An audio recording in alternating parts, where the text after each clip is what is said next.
เรืออีโปงนะคะเป็นภูมิปัญญาที่สืบทอดกันมาหลายรุ่นต่อหลายรุ่นแล้วนะคะทุกคนซึ่งก็อยากจะแนะนำว่าถ้าหากทุกคนสนใจนะคะที่จะนำไปอนุรักษ์สะสมวางโชว์ประดับตกแต่งร้านอาหารคาเฟ่นะคะหรือว่านำไปใช้งานประเภทการพายนะคะคือพายเรือในสระบ่อคลองนะคะโคกหนองนาโมเดลบ้านสวนเศรษฐกิจพอเพียงที่มีสระน้ำบ่อน้ำนะคะเรืออีโปงนะคะเหมาะที่จะนำไปไว้สำหรับพายนะคะพายบังคับทิศทางพายซ้ายขวานะคะ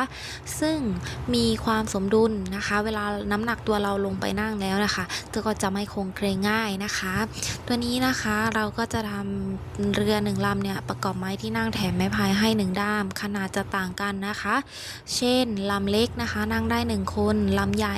2-3 คนโดยประมาณนะคะโครงลำเรือนะคะ